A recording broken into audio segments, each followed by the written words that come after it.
Rowan, I'll just start with a bit of team news. James Donaldson back in the fold this week. How pleased are you to have him back? Yeah, Dono's trained really well and gone through all the concussion protocols pretty well, step by step all the way. So he's done a bunch of training with the extra week off. So yeah, he's in good shape. I believe it'll be his 100th appearance for the Rhinos if he plays this week. Can you just sort of sum up his contribution since you've been at the club?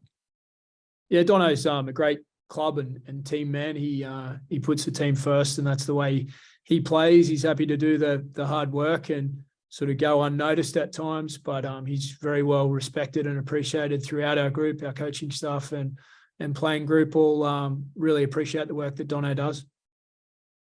Just elsewhere as well, I imagine Blake Austin, has he come through his head protocols all good as well? Yep, he's done that stage by stage, pretty much all the way through, and he's in good shape and ready to go. In that regard, has it almost been a sort of welcome time for that weekend off and in allowing players like that to return?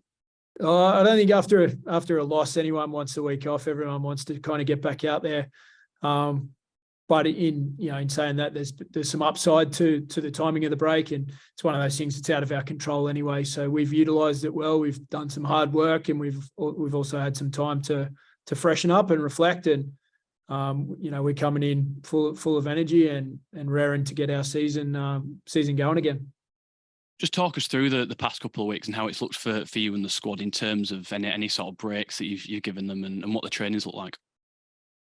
We had a 4-game block there where we played quite well from the last time we reset in the Challenge Cup break. But this time we had 4 days off, I think, after the whole KR game, and then we got back in and did some work, and then we had a weekend off, and then back in Monday, Wednesday, and leading in tomorrow to Friday's game.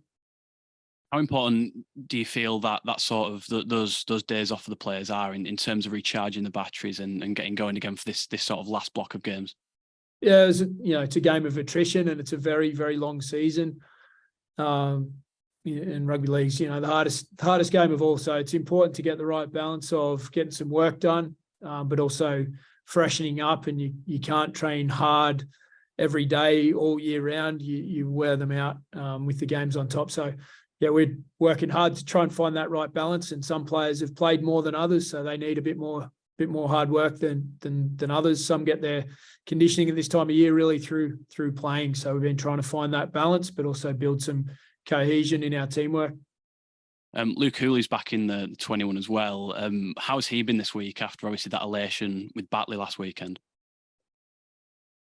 He's happy and he's proud, and he's spent a lot of good time at Batley and been an important part of what they've done in the last few years. So for him to be able to get back there and help Batley reach such a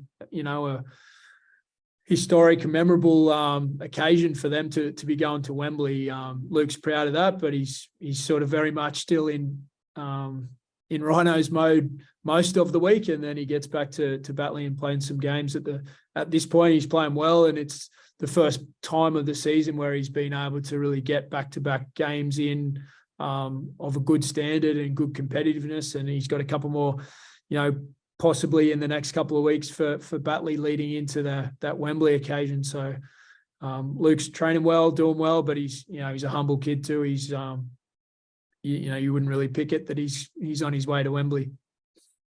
How much you monitoring how he's doing there, not just in conversations with Luke himself, but Craig Lingard as well?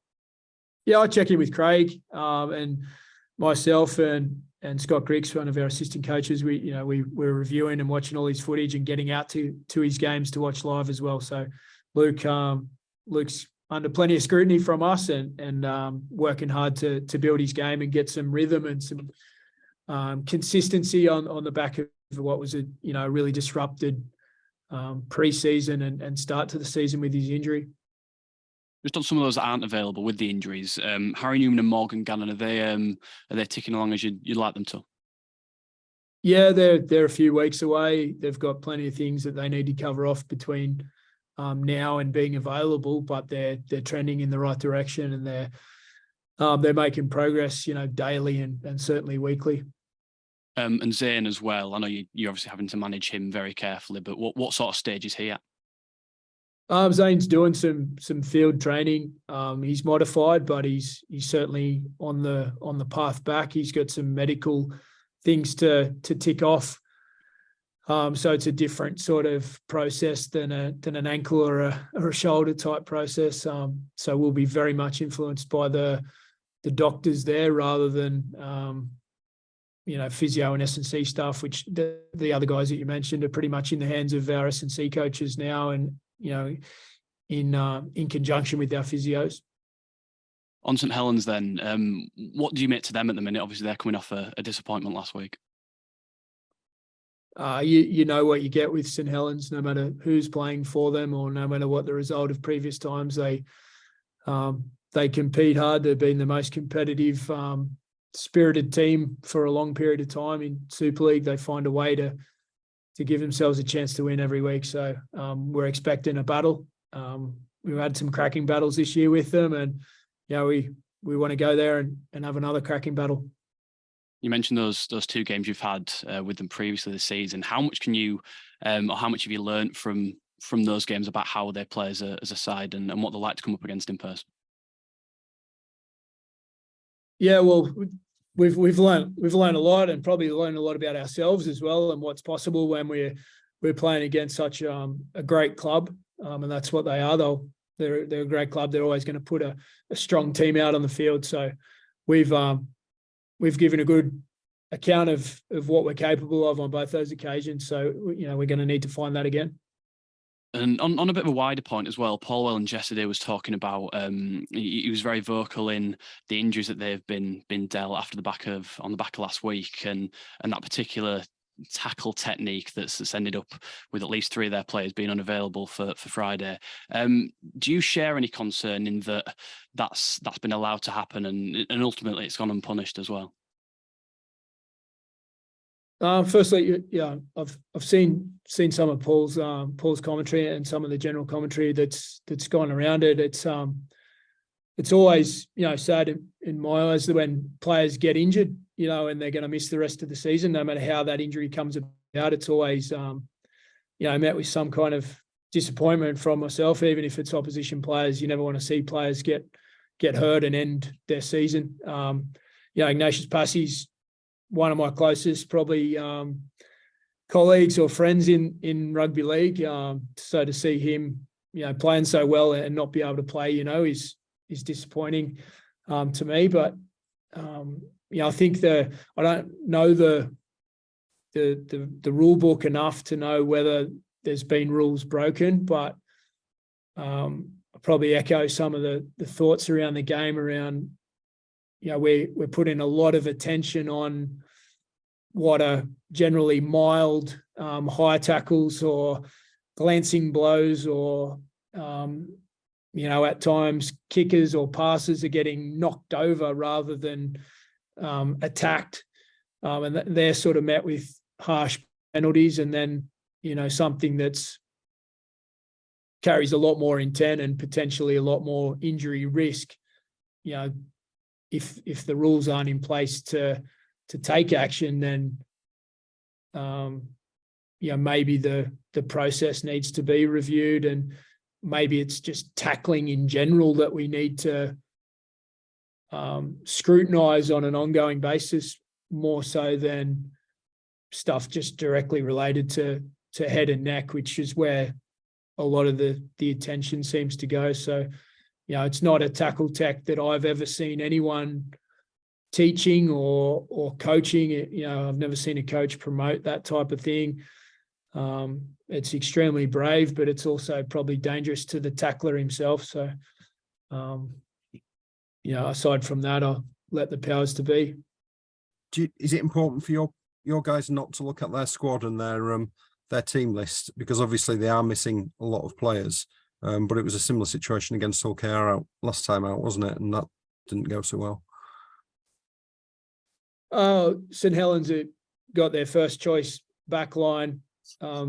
Matty Lees, Roby, James Bell, probably Morgan Knowles. Like they've still got a lot of players that are, the glue and the nucleus of their team. lots of Super League / NRL experience. Moses Mbai joining that mix, a State of Origin player. So yeah, they're going to be a strong team. I think it's important our players understand who some of the other players are that perhaps they don't know. So being prepared for the unknown is also important in this case. But yeah, the glue and the nucleus of their team is still there, and we know it's going to be a battle. It is what it is. But do you think the fact that you've had the 2 weeks to prepare for it and they're on a 6-day turnaround gives you any sort of advantage?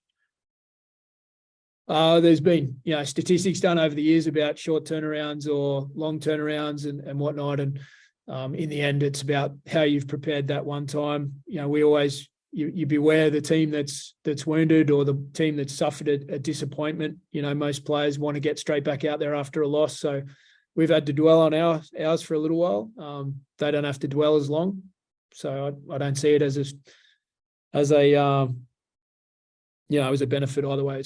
It is what it is. It's about who gets ready to play and who delivers. It's a bit of a disruptive time at the moment, isn't it? You obviously had that 4-week block, and then you've a break, and then 2 weeks, and then another break. Is it difficult managing that?